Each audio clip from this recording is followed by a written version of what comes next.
Check, check, check. Mic check, 1, 2. All right. All right, we got sound finally. Let's see. Hey, shalom, family. Most High in Christ bless. Boy, technology. But we got sound finally. We're gonna get started. All right. Welcome to History in the AM. I'm Captain Kimuel, going over the minor prophets. Amos. We're still in the book of Amos. So today we're gonna go into chapter 6. All right. So Amos at this time dealing with the northern kingdom, or prior to the Assyrians taking northern kingdom in captivity. Amos was prophesying against the northern kingdom about them being at ease. Okay. Let me make sure y'all can hear me. Just type a Y if you can hear me. We got our scribe on also. Type a Y.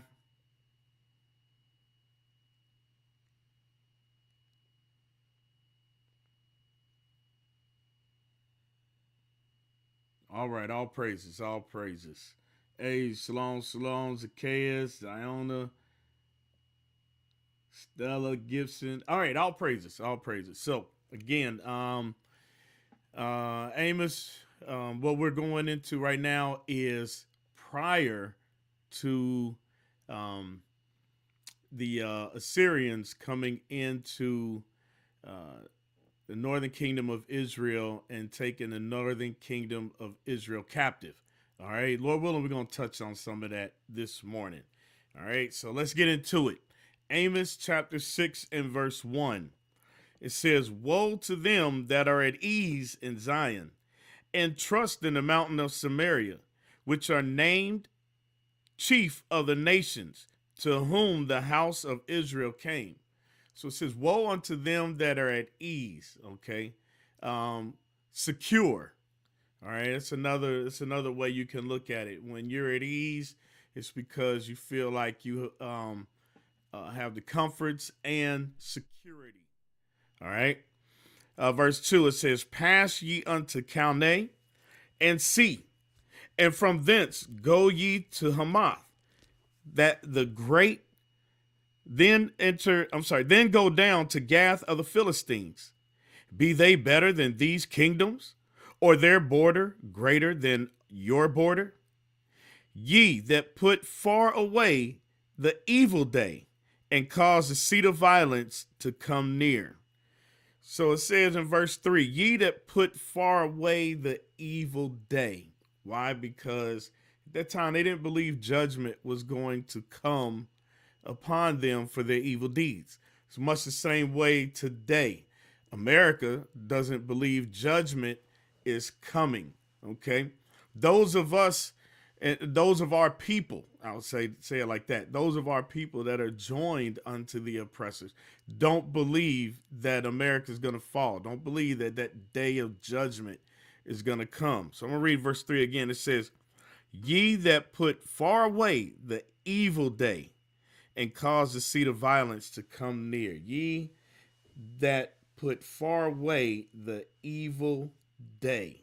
All right. Let's jump back a couple of chapters to chapter 3, Amos chapter 3 and verse 9.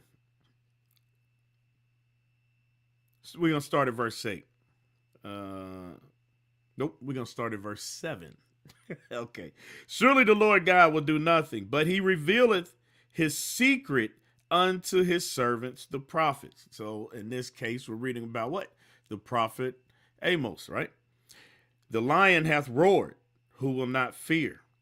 The Lord hath spoken, who can but prophesy? Publish in the palaces at Ashdod, and in the palaces in the land of Egypt, and say, Assemble yourselves upon the mountains of Samaria, and behold, the great tumults in the midst thereof, and the oppressed in the midst thereof.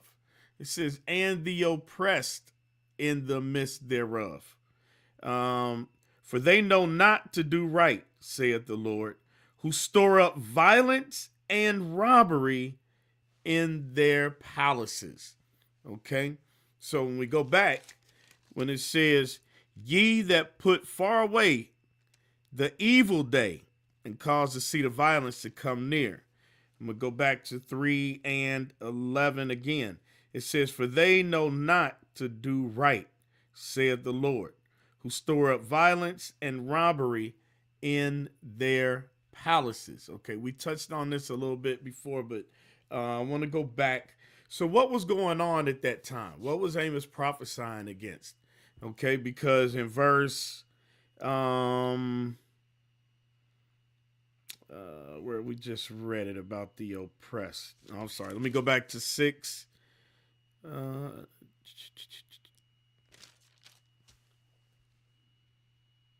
Okay. Amos 3 and 9. Publish in the palaces at Ashdod, and in the palaces in the land of Egypt, and say, assemble yourselves upon the mountains of Samaria, and behold the great tumults in the midst thereof, and the oppressed in the midst thereof. So what was going on at this time? Okay. The people were being oppressed. All right. And we're going to read the examples of it. Let's go to chapter 2, Amos chapter 2 and verse 6. For thus saith the Lord, for 3 transgressions of Israel, and for 4 I will not turn away the punishment thereof, because they sold the righteous for silver and the poor for a pair of shoes. And we got into it before.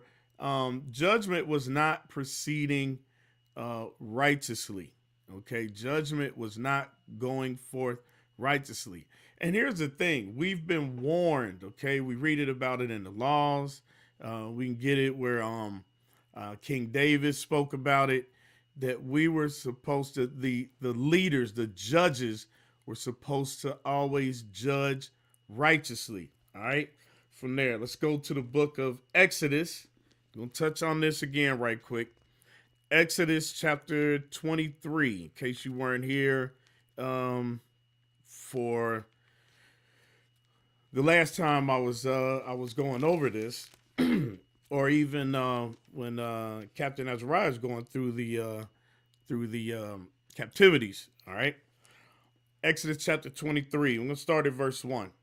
Thou shalt not raise a false report. Put not thine hand with the wicked to be an unrighteous witness. Okay? Because when there's evil being done, and it's affecting the whole nation, it's not being done by one person only, and no one else knows about it. Okay? That's why we read in Leviticus 5 and 1. Matter of fact, let's get that right quick. In Leviticus chapter 5 and verse 1.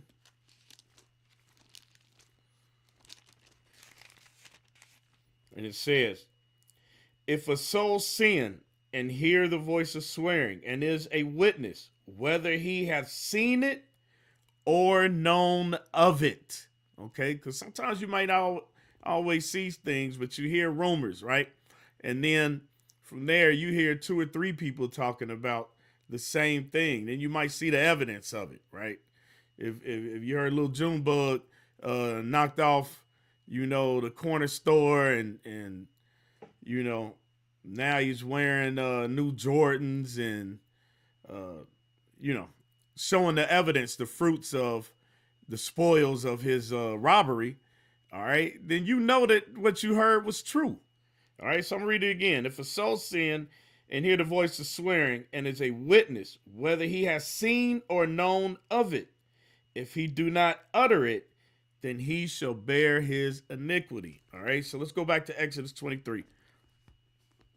23 and 1, it says, thou shalt not raise a false report. Okay, so first off, we're not supposed to be bearing false witness on each other. All right. Lying.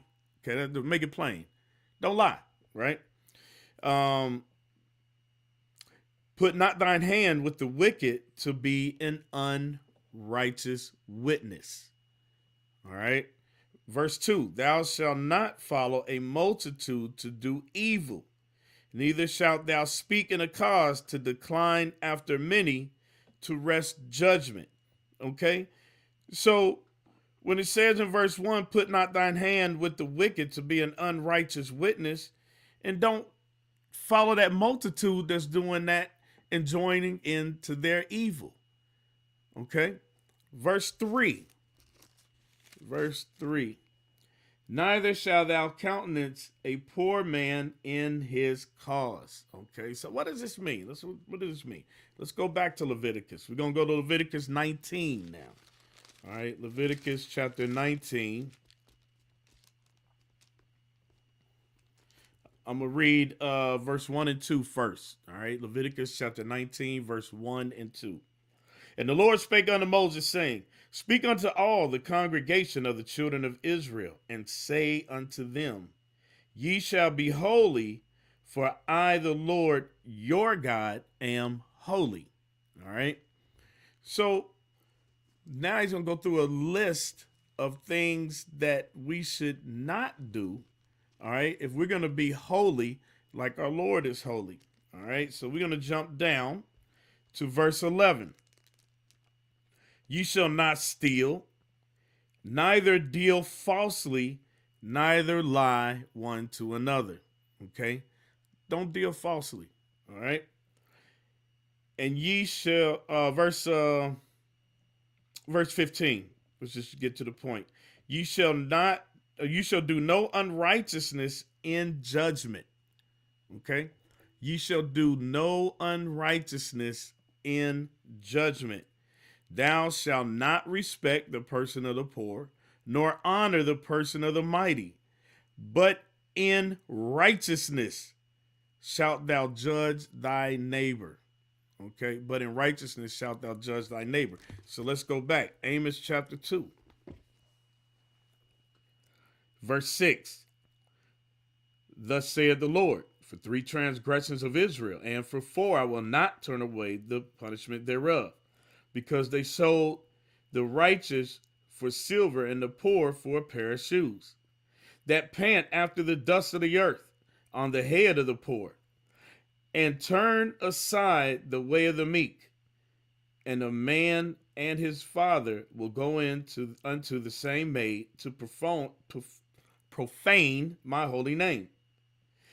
They lay themselves down upon clothes laid to pledge by every altar. Listen to this. Remember, it started off about, let me read 6 and 1 again. Woe to them that are at ease in Zion, right? Secure. Listen to what they're doing. Amos 2 and 8. They lay themselves down upon clothes laid to pledge by every altar. So let's get a little understanding of that. What's a pledge? I'll give you a modern day example.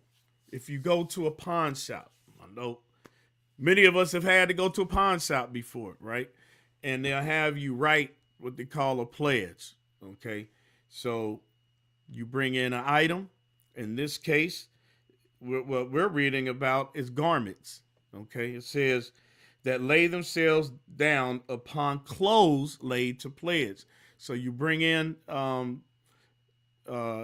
something of value, right? And the merchant will give you pennies on the dollar. That's what he does. He'll give you pennies on the dollar, right? And then have you fill out a pledge that you're going to bring back X amount of money. It's whatever the terms of the agreement are to get your items back.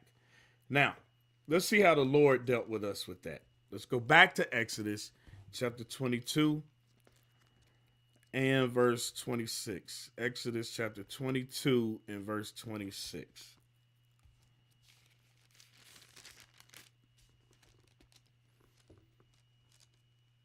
I'm gonna start at 25 because this is still dealing with money. It says, if thou lend money to any of my people that is poor by thee, Thou shalt not be to him as a usurer, neither shalt thou lay upon him usury. Okay. Those are your modern day check cashing places where they loan money at 300%. They'll loan you $500 and you got to pay them back $650. And then if you don't pay them back within that time, it just starts doubling. And a lot of our people, we get into that hole and can never work your way out. Okay, then you bouncing checks, then your bank accounts close, and your credit gets jacked up. Okay, so that's how the nations do us today. When we read that in Deuteronomy 28:43, when they get above us, they have the power to do those things to us. Okay, verse 26. This is what I wanted to read here. It says, "If thou at all take thy neighbor's raiment to pledge." Okay, it says if you take your neighbor's raiment to pledge. In Amos, it says clothes. Okay. If thou at all take thy neighbor's raiment to pledge, thou shalt deliver it unto him by the sun going down. Okay. Thou shalt deliver it unto him by that the sun goeth down. For that is his covering only. It is his raiment for his skin, wherein shall he sleep. And it shall come to pass when he crieth unto me that I will hear, for I am gracious. Okay. So when we go back and read that again, Amos chapter 2 and verse 8. And they lay themselves down upon clothes laid to pledge by every altar, and drink the wine of the condemned in the house of their God. So you got to remember, think about this. The Lord said, go back and read Exodus 23:27. He says, for that is his covering only. It is his raiment for his skin, wherein shall he sleep. And it shall come to pass when he crieth unto me. Listen to what the Lord is saying. When he crieth unto me, that I will hear, for I am gracious. So the Lord, he's going to hear the cries of the poor.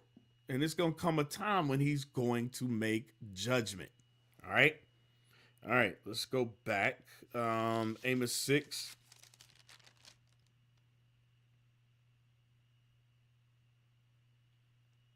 Yeah. Amos 6 and 3 again. Ye that put far away the evil day and cause the seat of violence to come near. Because it says, ye that put far away from you the evil day. Let me jump to Jeremiah right quick. Let me read something out of Jeremiah. Now this was pronounced on Southern Kingdom. All right, but you got to remember, we were doing the same wickedness. I'm going to go to Jeremiah chapter 5. I'm going to start at 3. The point is about ye put far away from you the evil day, as if the Lord is not going to pronounce judgment. All right. Jeremiah chapter 5 and verse 3.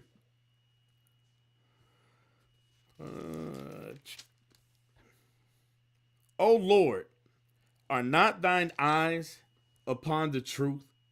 Hast thou stricken them, but they have not grieved? But thou hast consumed them, but they have refused to receive correction. They have made their faces harder than a rock. They have refused to return. Therefore, I said, surely these are poor. They are foolish, for they know not the way of the Lord, nor the judgment of their God. Okay? The Southern Kingdom was going through the same thing. We don't know the judgment of the Lord. We put away the evil day as if that judgment is never going to come upon us. Verse 5.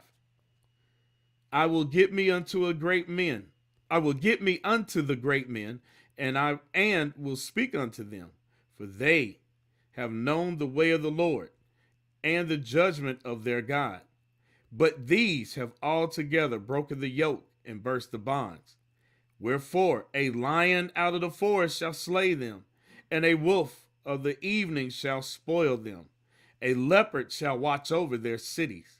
Every one that goeth out thence shall be torn in pieces, because their transgressions are many, and their backslidings are increased. How shall I pardon this? This is the point. This is what I want to get to. Listen to what the Lord says. How shall I pardon this? Thy children have forsaken me, and sworn by them that are no gods, when I had fed them to the full. They committed adultery and assembled themselves by troops in the harlots' houses. Okay, it's going into idolatry. All right, listen to this. Okay, because we get full. All right, we living good. Okay, and we forget the Lord. All right, verse 8. They were as fed horses in the morning. Everyone neighed at his neighbor's wife. Shall I not visit for these things, saith the Lord? And shall not my soul be avenged on such a nation as this? So there has to come a time of judgment. Okay, there has to come a time of judgment. All right, and it's nothing different that we read in the New Testament. Let me jump to Luke right quick just to show you. The Lord says, I have to visit them, right? For all of their wickedness. Luke chapter 21.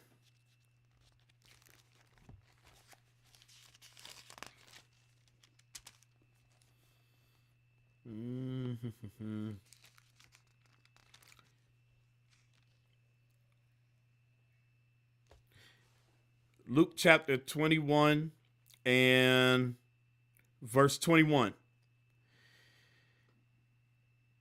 I started 21 and 20. And when you see Jerusalem compassed with armies, then know that the desolation thereof is nigh. Then let them which are in Judea flee to the mountains, and let them which are in the midst of it depart out. And let not them that are in the countries enter thereinto, for these be the days of vengeance. That's what I wanted right there. Just listen what the Lord is saying. He's pronouncing judgment on us. He said, for these be the days of vengeance, that all things which are written may be fulfilled. Okay, so back in Jeremiah, he says, shall I not visit a nation because of these things? Right? So now, let's go back. Amos chapter 6, verse 3. Ye that put far away the evil day and cause the seat of violence to come near, that lie upon beds of ivory and stretch themselves upon their couches. Okay, that's how you know that's easy living. Okay, you lounging. All right, you got it says that lie upon beds of ivory. Okay, you got money. Okay, that's you got wealth, you got riches. All right, a bed of ivory. That's not for the common man. All right, and stretch themselves upon their couches, and eat the lambs out of the flock, and the calves of the midst of the stall, that chant to the sound of the viol, and invent to themselves instruments of music like David. So if you got time to become a musician, all right. So clearly you're not under the hand of captivity where you're working 12, 13, 16 hours a day. All right. These are those that were dwelling in wealth and riches, living a lavish lifestyle. All right. Verse 6, that drink wine in bowls and anoint themselves with chief ointments, but they are not grieved for the affliction of Joseph. Therefore now they shall go captive with the first that go captive, and the banquet of them that stretch themselves shall be removed. That's why it says, I'm going to read verse 1 again. Woe to them that are at ease in Zion, So when you jump that back down to verse 7, therefore now they shall go captive with the first that go captive. So they shall go captive with the first that go captive. Let's go back to Second Kings now. Let's go to Second Kings. Let's see. Where we want? 2 Kings 14. And I'm going to read 28 because what we're reading right now is in the time of Jeroboam the second. Okay, when we jump over to chapter 7, and I'll touch on it in just a second, but when we jump over to chapter 7, we know that at this time that Amos was prophesying, Jeroboam the second was the king of Israel, all right, the northern kingdom. So now it says 2 Kings 14:28. Now the rest of the acts of Jeroboam and all that he did and his might, how he warred and how he recovered Damascus and Hamath, which belonged to Judah, for Israel. Are they not written in the book of the Chronicles of the kings of Israel? And Jeroboam slept with his fathers, even the king with the kings of Israel. And Zechariah his son reigned in his stead. Okay, so when Jeroboam died, now his son is reigning in his stead. All right, so from there, let's jump down to chapter 15 and verse 8. And it says, in the 38th year of Azariah, king of Judah, did Zechariah, the son of Jeroboam, reign over Israel in Samaria 6 months. So his reign was a very short-lived reign of 6 months. And it says, and he did that which was evil in the sight of the Lord, as his fathers had done. He departed not from the sins of Jeroboam, the son of Nebat, who made Israel to sin. Now, I'm not going to go back and read that again, but when you go to 1 Kings chapter 12 and read from 28 down, and it talks about how Jeroboam, the son of Nebat, made Israel to sin by what? The calves that he put in Bethel and in Dan. All right. Let's read on. And verse 10. And Shalom, the son of Jabesh, conspired against him and smote him before the people and slew him and reigned in his stead. And the rest of the acts of Zechariah, behold, they are written in the book of the Chronicles of the kings of Israel. Okay, so Jeroboam's son, Zechariah, he reigned 1 month. All right, so from there, let's read on to, let me see, where was that? 13.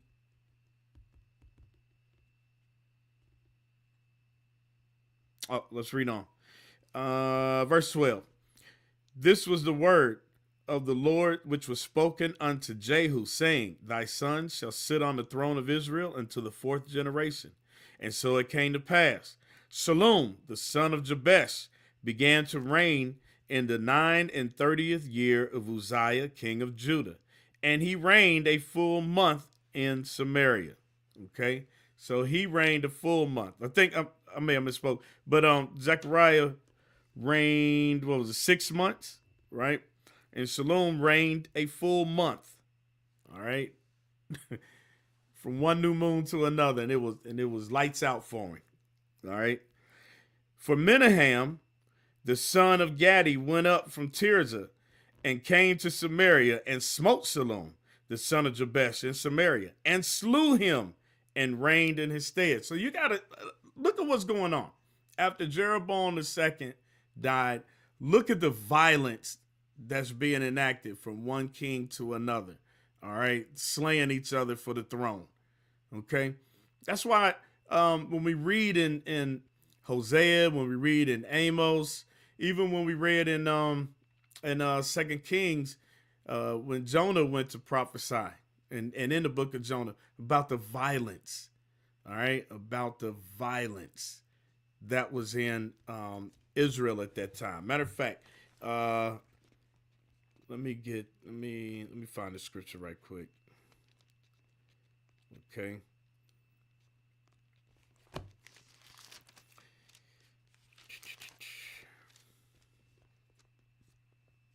Okay, let's get Sirach chapter 10 and verse 2. It says, "As the judge of the people is himself, so are his officers. And what manner of man the ruler of the city is, such are all they that dwell therein. An unwise king destroyeth his people, but through the prudence of them which are in authority, the city shall be inhabited." Okay, so it says, "An unwise king shall destroy his people." All right, so when you have one wicked and an oppressive king that's given to bribery and turning his eye away from the commandments, right? What are you going to have? The people that fall are going to be the same way. All right. And that's what we're reading about. Okay. It's just like what we see today. Right now, look at America and how America is founded, how America is established, right? Established on the blood of who? The Israelites. And we don't get any justice, right? Even when we so-called had a black president, we don't get any justice. All right. So, we're going through the same things that we have done to each other. All right. So let's go back. Second Kings 15 and 14 again. "For Menahem, the son of Gadi, went up from Tirzah and came to Samaria and smote Shallum, the son of Jabesh in Samaria, and slew him and reigned in his stead. And the rest of the acts of Shallum and his conspiracy which he made, behold, they are written in the book of the Chronicles of the Kings of Israel." All right. So one king after another, we come in and we are just destroying one another. All right. So from there, verse 16. "Then Menahem smote Tipsah and all that were therein, and the coast thereof from Tirzah, because they opened not to him. Therefore he smote it, and all the women therein that were with child he ripped up." So what is that showing you? Very unmerciful. Okay, we were very unmerciful as a people. All right, the leaders.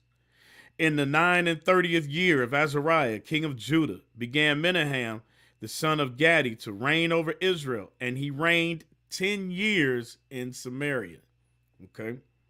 "And he did that which was evil in the sight of the Lord. He departed not all his days from the sins of Jeroboam, the son of Nebat, who made Israel to sin." So you're seeing a pattern here when another king of Israel takes over. He was an evil king, and oftentimes he's referred to as not departing from idolatry. Okay, the sins of Jeroboam, the son of Nebat. That's Jeroboam the first. All right. All right. Verse 19. "And Pul, the king of Assyria, came against the land, and Menahem gave Pul 1,000 talents of silver, and his hand might be with him to confirm the kingdom in his hand." Okay, so now Pul, which is Tiglath-Pileser, all right, the third, the king of Assyria, came against the land, and Menahem gave him tribute. Okay, it says he gave him 1,000 talents of silver. 1,000 talents of silver, right?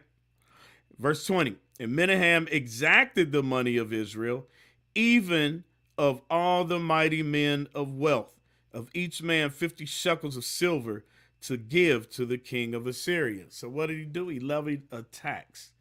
All right. He had to pay Pul. Okay. So what did he do? He levied a tax against the rich men of Israel. All right. That shows you too that there was wealth at that time.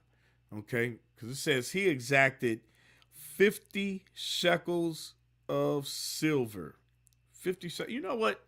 I didn't do this before. Bear with me just a second. Now I'm curious to see what 50 shekels of silver would be to this day.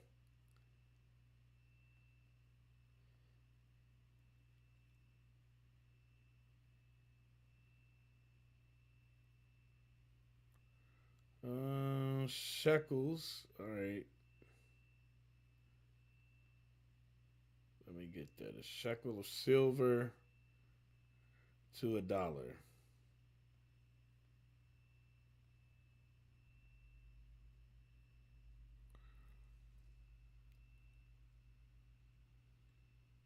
Mm, I don't know. I don't know if I could trust that. 50 shekels of silver to US dollars. It says 300. Okay. $300. All right. That's one place. Okay. All right. So roughly $300. Well, that might not sound like a lot. All right. But you got to think about it. Even here, the dollar used to be a lot stronger. And think about when, matter of fact, some of you old heads that can remember when gas was $1 or less. Okay, some of you that remember when, as kids growing up, you could take $1 in a candy store and load up. Okay, Reese cups like a nickel. Um, Man, I can't even think about all those. Y'all know some of them candies we used to get, but suckers would be like them little blow pops would be like a nickel. You know what I'm saying? So money was different at that time. Yeah, you remember. I can't even remember all the candy. All praises to the Lord, but you know, your parents give you $1 or give you 50 cents, man. You was gonna have diabetes by the end of the day. All right. All right. So, 2 Kings chapter 15, verse 20. And Menahem exacted the money of Israel, even all the wealth, even of all the mighty men of wealth, of each man 50 shekels of silver, to give to the king of Assyria. So the king of Assyria turned back and stayed not there in the land. Okay, so that satisfied him. He gave him money, and he turned back and went back to his own land. All right, verse 21. And the rest of the acts of Menahem and all that he did, are they not written in the book of the Chronicles of the kings of Israel? And Menahem slept with his fathers, and Pekahiah his son reigned in his stead. In the 50th year of Azariah, the king of Judah, Pekahiah the son of Menahem began to reign over Israel in Samaria, and reigned 2 years. And he did that which was evil in the sight of the Lord, and departed not from the sins of Jeroboam the son of Nebat, who made Israel to sin. But Pekah, the son of Remaliah, a captain of his, conspired against him, and smote him in Samaria, in the palace of the king's house. Look at this. He smote him in the palace of the king's house. This was one of his captains. That's what you call a coup, all right, or a takeover, all right. With Argob and Ariah, and with him 50 men of the Gileadites, and he killed him and reigned in his room. All right, that's what I'm saying. Man, Israel, Northern Kingdom, they was wilding out at this time. All right, and much violence. Okay. Verse 26. And the rest of the acts of Pekahiah and all that he did, behold, they are written in the book of the Chronicles of the kings of Israel. In the 52nd year of Azariah, king of Judah, Pekah the son of Remaliah began to reign over Israel in Samaria, and reigned 20 years. And he did that which was evil in the sight of the Lord, and departed not from the sins of Jeroboam the son of Nebat, who made Israel to sin. Okay. Now, we read all that to get to this point. Verse 29. In the days of Pekah, king of Israel, Tiglath-Pileser, this is Tiglath-Pileser III, king of Assyria, took Ijon and Abel Beth-Maacah and Joanna, and Kadesh, and Hazor, and Gilead, and Galilee, all the land of Naphtali, and carried them captive to Assyria. Okay, so let's go back to Amos. Just remember the thought. Amos chapter 6.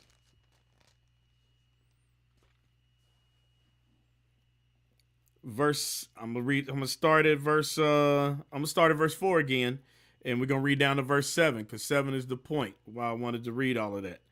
That lie upon beds of ivory, that stretch themselves upon their couches, and eat the lambs out of the flock, and the calves out of the midst of the stall, that chant to the sound of the viol, and invent to themselves instruments of music like David, that drink wine in bowls, and anoint themselves with the chief ointments, but they are not grieved for the affliction of Joseph.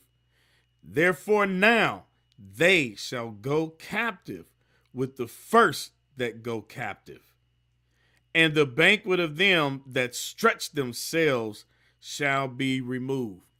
So they shall go captive with the first of them that go captive. All right. Now, I'm gonna jump over to 7 right quick, and we're gonna come back just so I can show you. I want to tie this in. Let's go to chapter 7 and verse 9. Okay, Amos chapter 7 and verse 9. And the high places of Isaac shall be desolate, and the sanctuaries of Israel shall be laid waste. And I will rise against the house of Jeroboam with the sword. Okay, listen to what the Lord is saying. I'm going to rise up against the house of Jeroboam. That's why when we went back to Kings, we started with that. We started with 1 Kings chapter 14, verse 28 about Jeroboam. And then we read through the Kings up until Tiglath-Pileser started to initially take the northern kingdom captive, all right, out of the land. All right, so he says, verse 10, then Amaziah, the priest of Bethel, sent to Jeroboam, king of Israel, saying, Amos has conspired against thee in the midst of the house of Israel. The land is not able to bear all his words.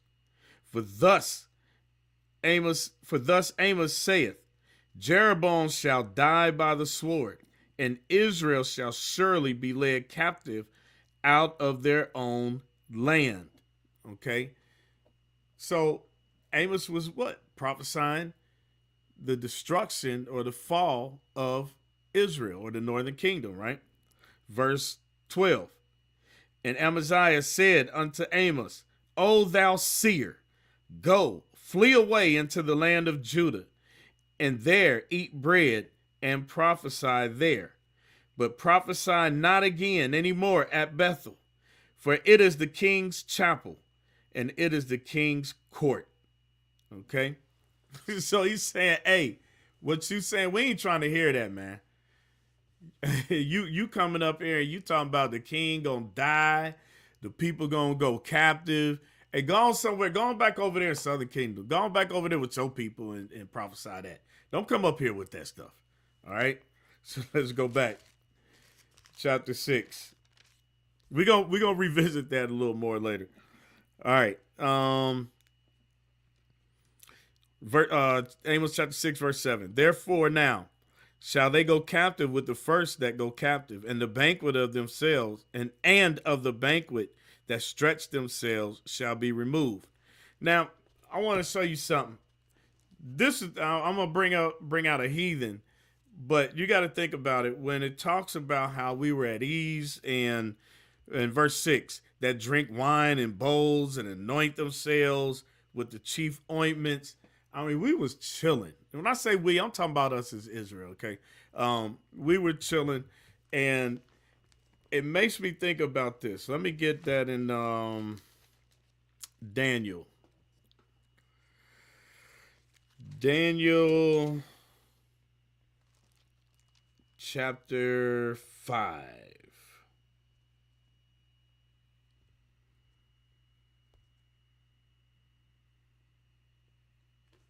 Is that what I want? Yep. I'm gonna read Daniel chapter 5, verse 22. It says, "And thou, his son, O Belshazzar, has not humbled thine heart, though thou knewest all this, but hast lifted up thyself against the Lord of heaven. And they have bought the vessels of the house before thee, and thou and thy lords, thy wives, and thy concubines have drunk wine in them. And thou hast praised the gods of silver and gold, of brass, iron, wood, and stone, which see not, nor hear, nor know, and the God in whose hand thy breath is, and whose are all thy ways, hast thou not glorified." Okay, so the part I wanted is how he said, "You bought the vessels of the house, the vessels of his house before thee, and thou and thy lords, thy wives, thy concubines have drunk wine in them." So just think about these big parties, okay, that they were throwing, okay, the lavish parties that the rich throw, okay. So when you go back and read and we go back to Amos again.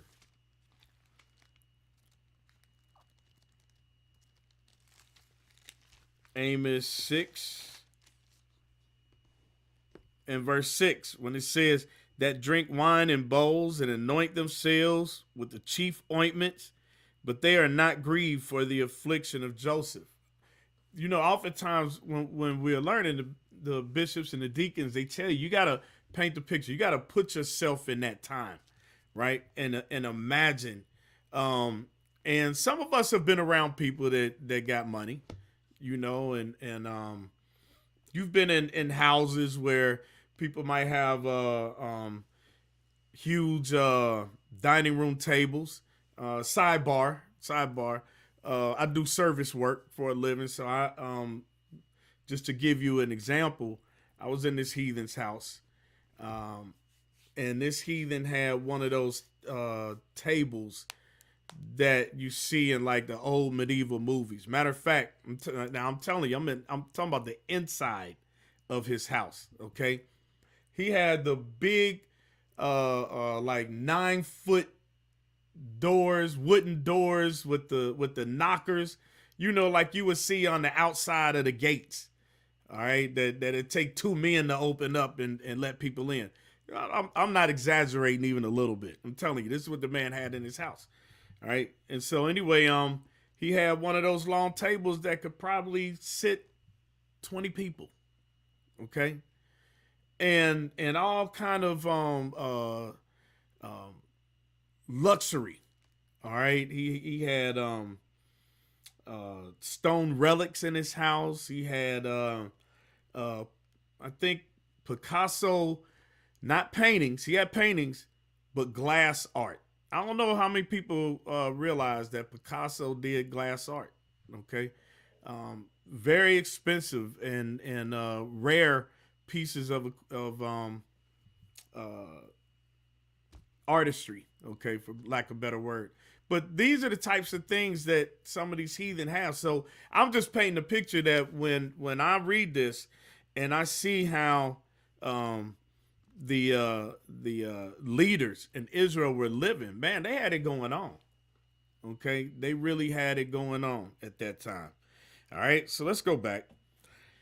Uh, Amos verse or chapter 6, verse 6.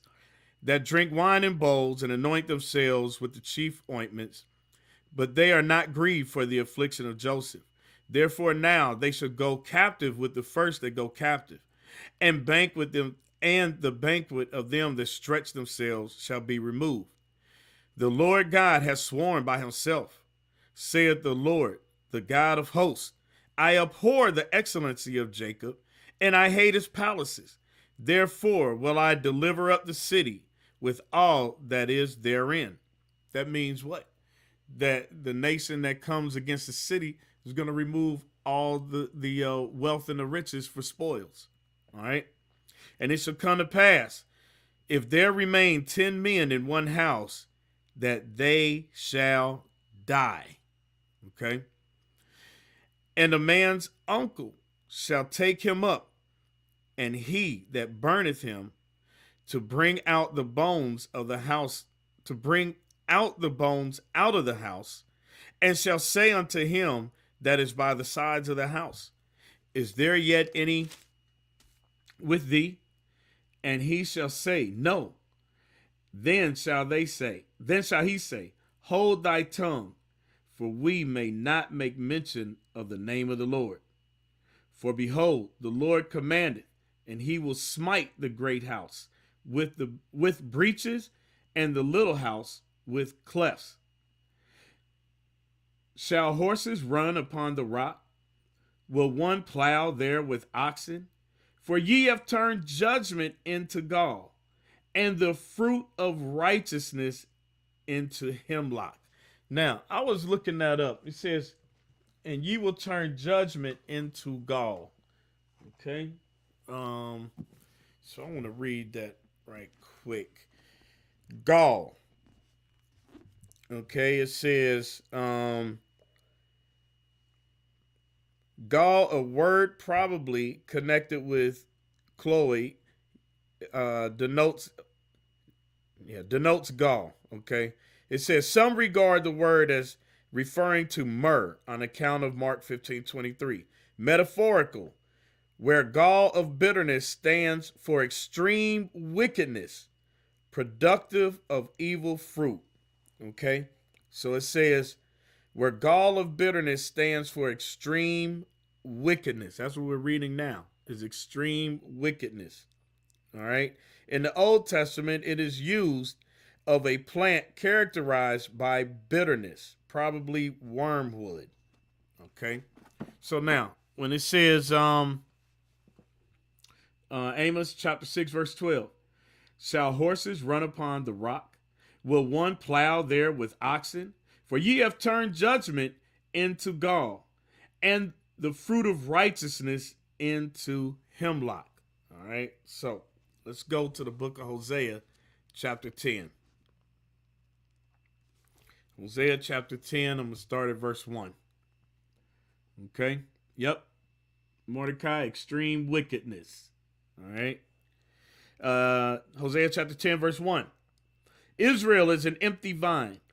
He bringeth forth fruit unto himself, according to the multitude of his fruit. He hath increased the altars. According to the goodness of his land, they have made goodly images. Their heart is divided. Now shall they be found faulty. He shall break down their altars. He shall spoil their images. For now they shall say, we have no king, because we feared not the Lord. What then shall a king do to us? So when were they going to say, we have no king? Okay. That's prophesying again of the fall of Samaria, the fall of the northern kingdom. All right. So we'll be reading this again later as we get further along in 2 Kings 17. All right. Verse 4. They have spoken words, swearing falsely in making a covenant. Thus judgment springeth up as hemlock in the furrows of the field. Judgment springeth up as hemlock in the furrows of the field. The furrows, if you know anything about planting, are like those long rows. Like if you ever go past and you see the gardens and the plants, one row and then another row and then another row. So you have tools. I don't know what the name of the actual tool is, but you would hook it up to a yoke of oxen, right? And you would plow the land, and it would create those furrows. All right. Verse 5: the inhabitants of Samaria shall fear because of the calves of Beth-aven. Okay, that's going back to those calves that Jeroboam the son of Nebat made. For the people thereof shall mourn over it, and the priests thereof that rejoiced on it. For the glory thereof hath, because, read verse 5 again. The inhabitants of Samaria shall fear because of the calves of Bethaven, for the people thereof shall mourn over it, and the priests thereof that rejoiced on it, for the glory thereof, because it is departed from it. It shall be also carried unto Assyria for a present unto King Jerob. Ephraim shall receive shame, and Israel shall be ashamed of his own counsel. For as for Samaria, her king is cut off as the foam upon the water. Okay. Now, what I want to go back to though is verse 4. It says, they have spoken words, swearing falsely and making a covenant. Thus judgment springeth up as hemlock in the furrows of the field. Okay. Judgment springeth up as hemlock in the furrows of the field. Now, we were dealing with the judgment. Now, think about this. Why was judgment off? Okay. Why was judgment off? Let's go to Deuteronomy 1:15. Watch this. Go to Deuteronomy 1:15.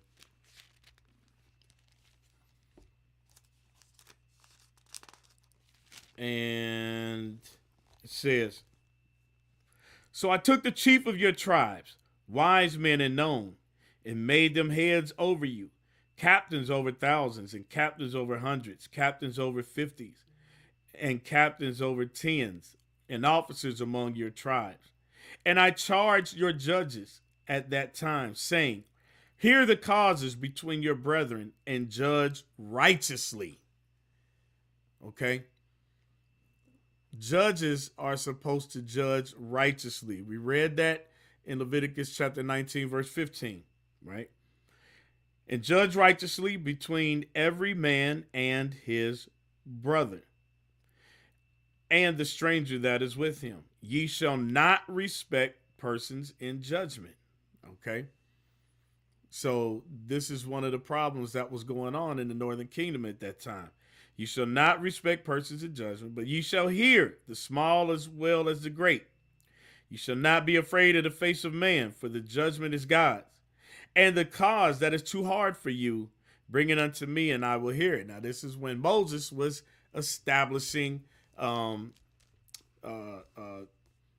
men that would counsel and judge the smaller matters, and he would judge the larger matters. That's what he got when we read in Exodus 18 from his father-in-law. All right.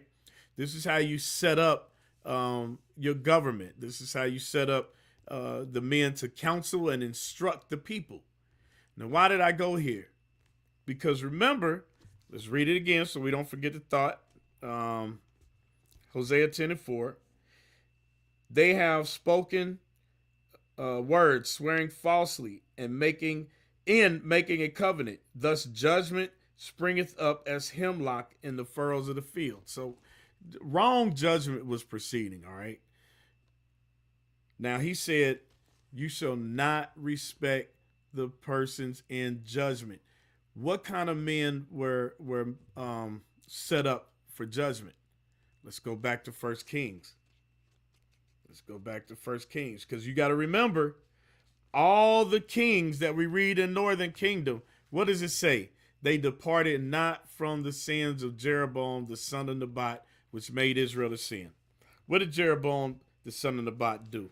1 Kings chapter 12 and verse 31. It says, verse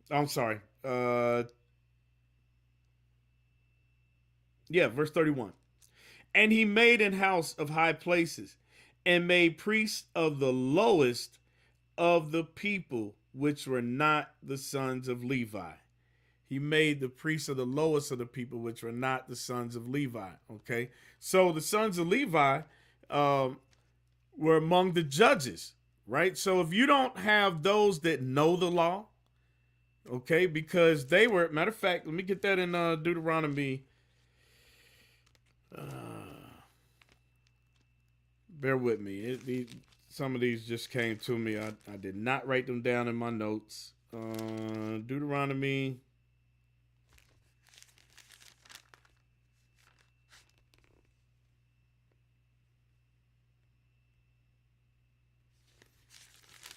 No, it's right here. Okay. Deuteronomy chapter 33 and verse 8. All right. Deuteronomy chapter 33 and verse 8. And of Levi he said, let thy Thummim and thy Urim be with thy Holy One, whom thou didst prove at Massah, and with whom thou didst strive at the waters of Meribah, who said unto his father and to his mother, I have not seen him, neither did he acknowledge his brethren, nor knew his own children. For they have observed thy word and kept thy covenant. For they have observed thy word and kept thy covenant. Listen to this. They shall teach Jacob thy judgments and Israel thy law. What are the Levites supposed to do? They shall teach Jacob thy judgments and Israel thy law. Okay, let's go back to 1 Kings chapter 12 and verse 31. And he made an house of high places and made priests of the lowest of the people, which were not the sons of Levi. So if you don't have the true teachers and judges at that time, how are you going to judge the people righteously? All right. So that's out of the law we're reading, right? Let's go to Samuel. We'll read something that King David said. Let's go to 2 Samuel. 2 Samuel and 23. 2 Samuel 23 and 2. The Spirit of the Lord spake by me, and his word was in my tongue. The God of Israel said, the rock of Israel spake to me. He that ruleth over men must be just, ruling in the fear of God. I'm going to read that again. He that ruleth over men must be just, ruling in the fear of God. So that wasn't happening. All right. We were not having sound judgment.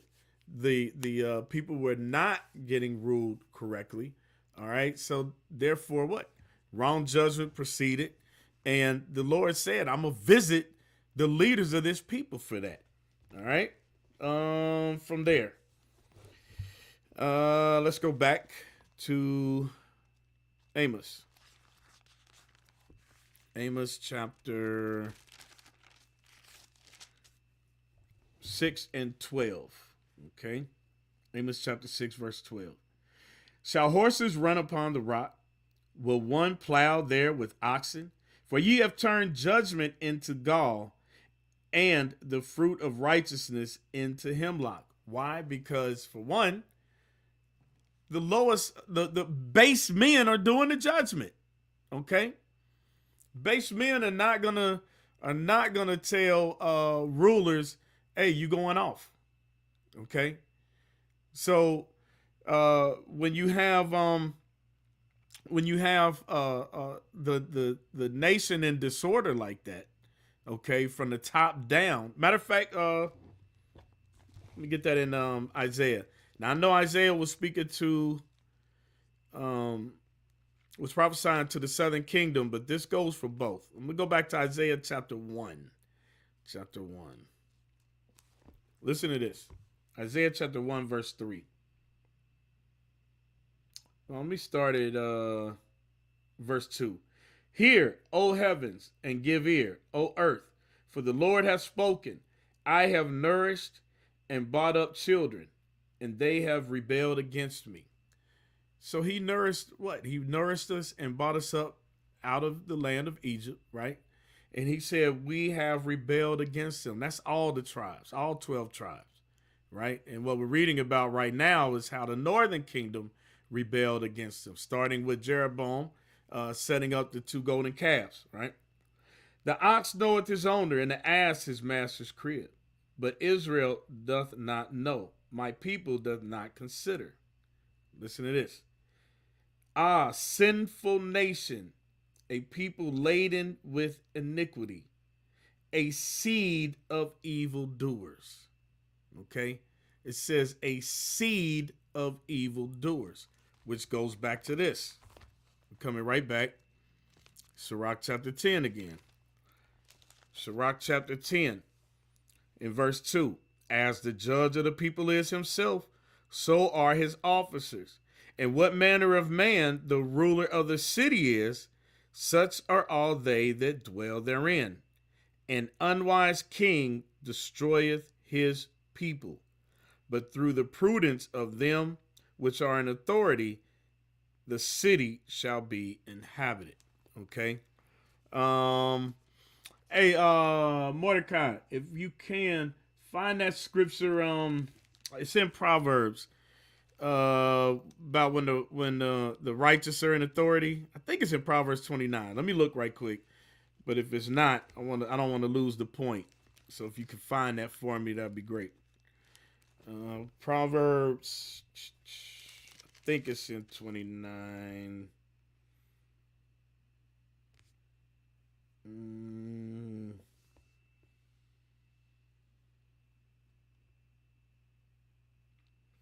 Well, let me read this one also. Proverbs 29 and verse 12. It says, if a ruler hearken to lies, all his servants are wicked. So remember now, all the Northern Kingdom kings followed after what? Lies, because they followed after the sin of Jeroboam, the son of Nebat, by serving idols. It says, if a ruler hearken to lies, all his servants are wicked. Okay? All his servants are wicked. That's not the one I wanted, but that's a good one.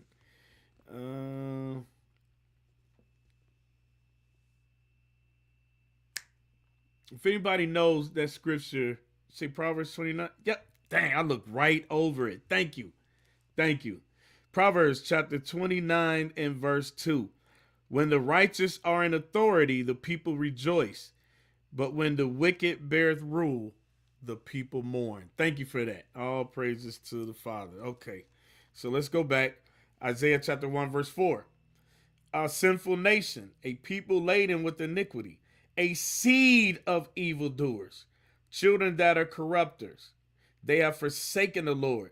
They have provoked the Holy One of Israel unto anger. They are all gone away backward, right? That means what? Backsliding. Why should you be stricken anymore? You will revolt more and more. The whole head is sick and the whole heart faint. From the sole of the foot even unto the head, there is no soundness in it, but wounds and bruises and putrefying sores. They have not been closed, neither bound up, neither mollified with ointment. Okay, we're gonna come back to that later on. All right, but let's go back. Amos, we're gonna finish up. We're gonna wrap up chapter 6. Amos chapter 6 verse 12. Shall horses run upon the rock? Will one plow there with oxen? For ye have turned judgment into gall, and the fruit of righteousness in the hemlock. I almost forgot. Let me get that in Deuteronomy 29. Deuteronomy 29. I almost forgot that one. Deuteronomy 29. I'm going to read 18 and I'm going to jump back up. All right. Deuteronomy 29 and verse 18. It says, lest there be among you man or woman or family or tribe whose heart turneth away this day from the Lord our God to go and serve the gods of these nations, lest there should be among you a root that beareth gall and wormwood. Okay. Wickedness in departing from the Lord. All right. Now, let's jump back up to verse 10 and we're going to read now. It says, Deuteronomy chapter 29, verse 10. Ye stand this day, all of you, before the Lord your God, your captains of your tribes, your elders, and your officers with all the men of Israel, your little ones, your wives, and thy stranger that is in thy camp, from the hewer of wood unto the drawer of water. Why? Because we had servants. Okay. And that day's coming back. We're going to have servants again. That thou shouldest enter into covenant with the Lord thy God, and into his oath, which the Lord thy God maketh with thee this day, that he may establish thee today for a people unto himself. So think about this. He said, I'm going to establish you for people unto myself, right?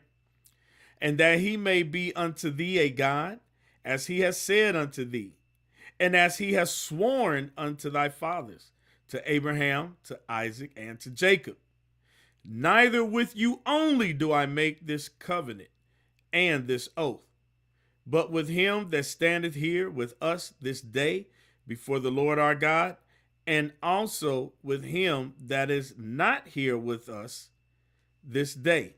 Okay, what does that mean? Let me jump down to verse 22. So that the generation to come of your children that shall rise up after you, and the stranger that shall come from a far land shall say, when they see the plagues of that land and the sickness which the Lord hath laid upon it. Okay, so the part I want out of that is, so that the generation to come of your children that rise up after you. Okay, so I'm going to go back to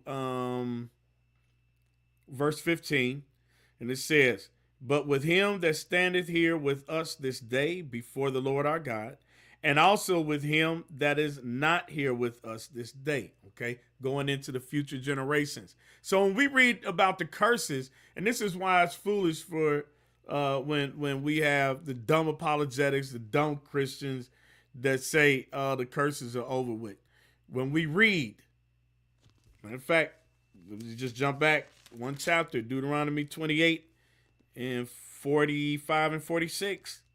Moreover, all these curses shall come upon thee, and shall pursue thee and overtake thee, till thou be destroyed, because thou hearkenest not unto the voice of the Lord thy God, to keep his commandments and his statutes which he commanded thee. And they shall be upon thee for a sign and for a wonder, and upon thy seed, forever. Why? 29 and 15. But with him that standeth here with us this day before the Lord our God, and also with him that is not here with us this day. That's the future generations. All right. We all joined into this oath. Okay. For ye know how we have dwelt in the land of Egypt, and how we came through the nations which ye passed by. And ye have seen their abominations and their idols, wood and stone, silver and gold, which were among them. Lest, now, this is getting to the point that we were reading. Okay, so now we understand that there was an oath made. There's a covenant agreement that we entered into, right? Our forefathers then and the future generations. All right, verse 18, lest there should be among you man or woman or family or tribe whose heart turneth away from the Lord our God to go and serve gods of these nations, lest there should be among you a root that beareth gall and wormwood, and it come to pass, when he heareth the words of this curse, that he bless himself in his heart, saying, I shall have peace, though I walk in the imagination of mine heart, to add drunkenness to thirst. Listen what that man say. And it come to pass, when he heareth these words of this curse, that he bless himself. Okay, how many of our people run around talking about they blessed, right? Here we are with our oppressors' last names on us. We work, from sun up to sundown. There's much violence in our cities. The violence that we do to each other, abortions, single family homes, and the violence of the other nations that they do to us, right? When it says, and it come to pass when he heareth the words of this curse, that he bless himself in his heart, saying, I shall have peace, though I walk in the imagination of mine heart, to add drunkenness to thirst. All right, let's get that in Micah chapter 2, verse 11. So he gonna say an imagination of his heart. I'm blessed. I don't know about y'all. I ain't under no curse. Don't you see my big house? Don't you see my big car that I'm making payments on?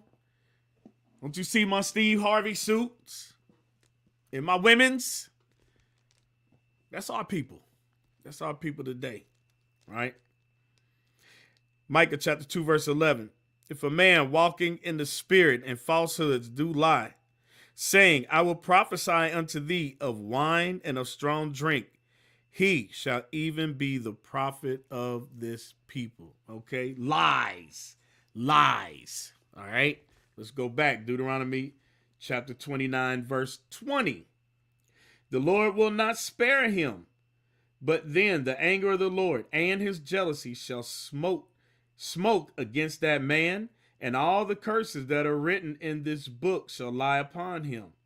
And the Lord shall blot out his name from under heaven.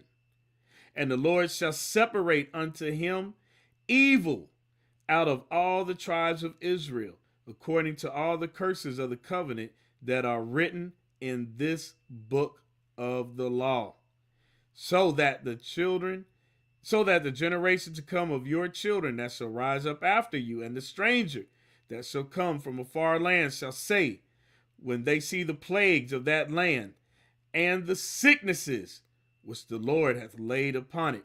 And now, we already read about some of that in previous class. Remember, the Lord said, because we're talking about sicknesses. How much time I got? All right, I can touch this right quick. I'm talking about sicknesses.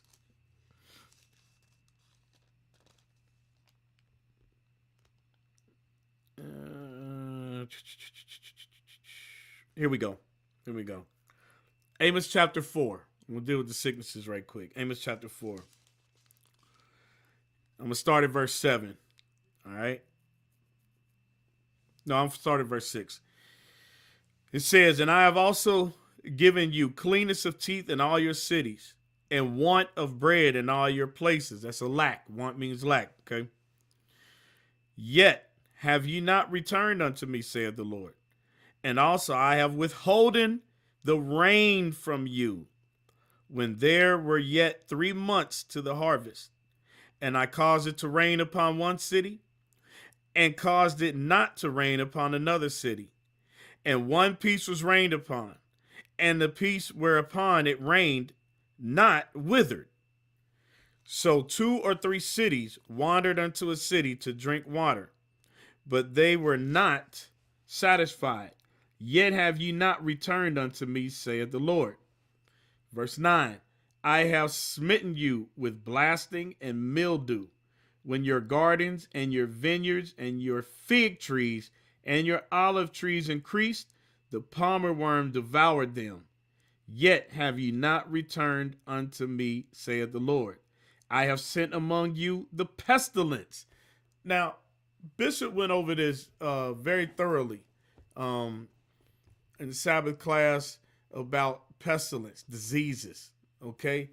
And he went through the stages, all right? Listen to what the Lord is saying in the time of Amos the prophet to the northern kingdom.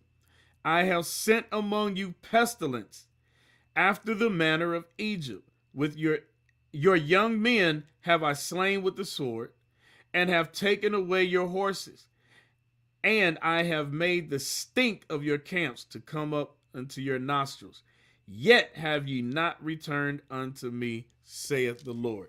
All right. So let's go back to Deuteronomy 29 and verse 22. So that the generation to come of your children that shall rise up after you, And the stranger that shall come from a far land shall say, when they see the plagues of that land and the sicknesses which the Lord hath laid upon it. That's the curses, okay? Which the Lord hath laid upon it, right? And that whole land thereof is brimstone and salt and burning, that it is not sown, nor beareth, nor any grass groweth therein, like the overthrow of Sodom and Gomorrah, Admah, and Zeboam, which the Lord overthrew in his anger and in his wrath. All right. So the Lord is going to cause sicknesses, disease to come upon us. And at that time, what was happening? Right? He will withhold the rain. He will withhold the rain from us. Now the land gets chapped. Now you going and trying to get water. You're trying to feed your animals. You have no grass growing.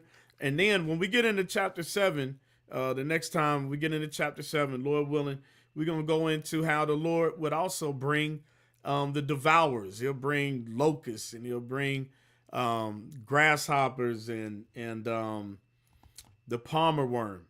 Okay, some of you that live up north, you know about like the locusts or the cicadas. Anybody remember know about those? The locusts and the cicadas, and how they'll come and they will eat everything green. They'll just devour it. Okay, that's one of those plagues the Lord will bring upon us. Okay, for us breaking His commandments, for our evil. All right, so let's go back. Let's finish this up. Amos chapter 6 and verse 13 now. Ye rejoice in a thing of naught, which say, have we not taken to us horns by our own strength? Behold, I will raise up against you a nation, O house of Israel, saith the Lord God of hosts, and they shall afflict you from the entering in of Hamath unto the river of the wilderness. All right, let's see. I think I got enough time to pull up let me see if I got a map of that right quick. And then we will wrap it up. Hamath. Not that one. Not that one.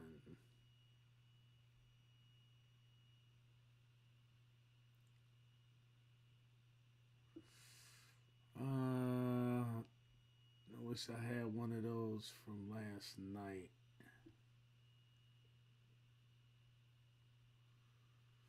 All right, Lord willing,